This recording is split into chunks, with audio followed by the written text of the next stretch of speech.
Ladies and gentlemen, it is finally here.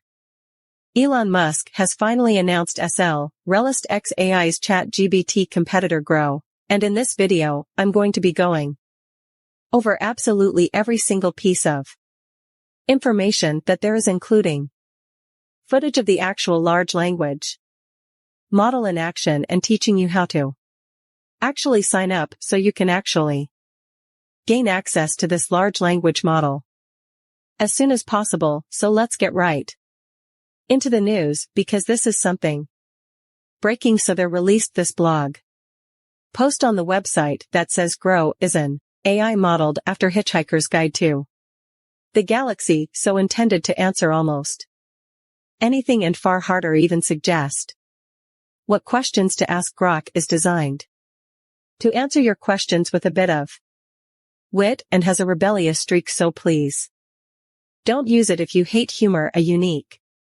and fundamental advantage of GROK is that it is real-time knowledge of the world.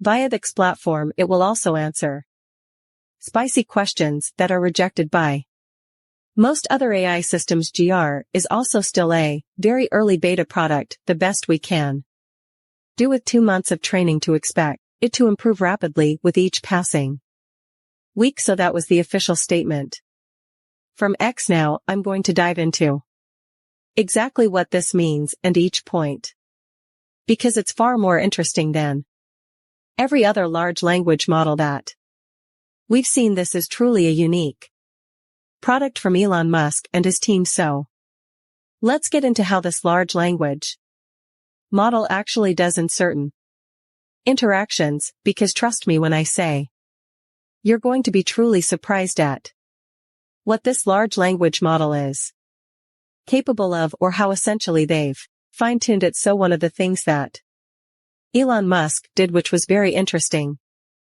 and if you are a user of X.com or Twitter.com, you may have seen the post that I'm about to show you, and if you have seen it, then you know exactly what I'm talking about. But Elon tweeted, XAI GR system is designed to have a little humor in its responses, and this person asks, tell me how to make cocaine step by step. Now of course, if you do submit a request like this to any normal large language model such as ChatGPT, Llama 2, Claude, or Inflections Pi, they're obviously not going to reveal that information, even though it is in their training data. Now you can see right here that GROK system actually gives a very interesting response. It's actually quite humorous, and it says obtain a degree in chemistry, a DEA license, set up a laboratory, and of course acquire large quantities of leaves, and yada yada yada.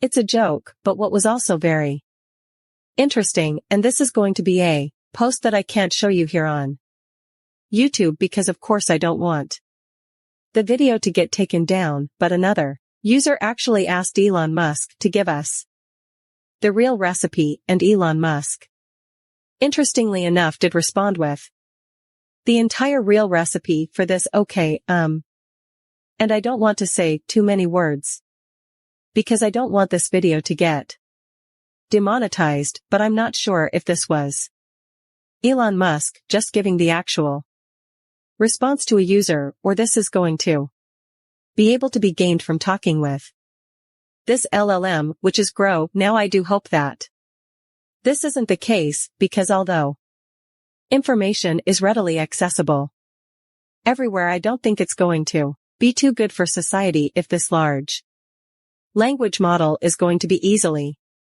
jailbroken, which I think it will, considering how they fine-tuned this model. Now, in an additional piece of information revealed by the Xi team about GROK, they did say that GROK initially is going to have access to real-time information via this platform, Twitter platform. So if I am saying X platform, I'm just referring to a website formerly known as Twitter.com. For those of you who may be confused, it says it's also based and loves sarcasm. I have no idea who could have guided it this way, and this is of course a sarcastic comment from Elon Musk himself. And he's clearly talking about himself. Being the one who made it based and of course sarcastic, so any news about SBF. This was a recent development in the world of cryptocurrency. SSPF refers to Sam Bankman-Fried, who is a former CEO of the company FTX that went bankrupt in around 2022, where it was revealed that he did a bunch of fraud. Now, of course, this is really interesting because when they asked Grok about any news about SPF, you can see that it was able to get some up-to-date data. Now, of course, you could in fact comp this to Chat GPT and say that, well, Chat GPT has browsing with Bing Bard already has this. But you have to remember that this is a large language model that was pretty much developed in just around 4 months. So I'm quite impressed based on what they've been able to do, and although it doesn't seem groundbreaking as the pace of AI has moved very, very quickly, I think this narrative is going to be more interesting. You see a large problem and something that isn't talked about as much with large language models is their inability to answer all questions, and initially, for many large language models, what we do have is an inherent bias in their training data that tweaks it to the owner's preferences. Now, this might be something that some people don't have an issue with, but for others, they find it quite annoying, and this is where Elon Musk has posed his large language model by saying it's based and loves sarcasm benchmarks. So when we look at the benchmarks, we can see that they're actually pretty good. So of course,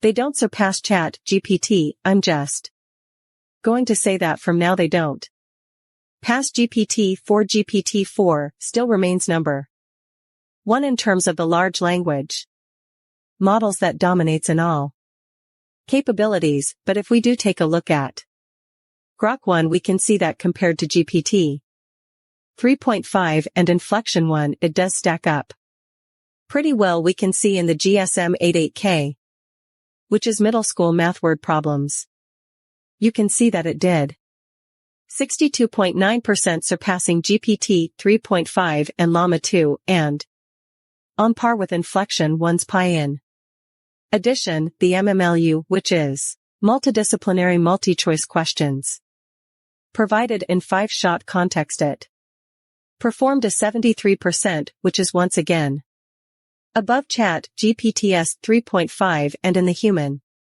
eval, it performed a 63.2% compared to Chat GPT's 48.1%. Now you might be thinking you're comparing apples to oranges with GPT-4 being so far above, but at the same time, it does make sense for us to do this, because we need to see where exactly and how capable this large language model is. Now on the math eval, which is middle school and high school mathematics problems written in LaTeX, it scored a 23.9%, which is marginally above GPT 3.5. So it's really interesting. It says on these benchmarks GROK 1 displayed strong results, surpassing all other models in its computer class, including ChatGPT 3.5 and Inflection 1. It is only surpassed by models that were trained with a significantly larger amount of training data and compute resources like GP4. This showcases the rapid progress we are making at Xi in training LLMs with exceptional efficiency. So now what was also interesting, because a caveat that many people might state was that this large language model XAI is going to be trained on these human evals and these exams, because of course large language models are trained on tons and tons of training data, so testing it on its training data doesn't really make sense. But they said, since these benchmarks can be found on the web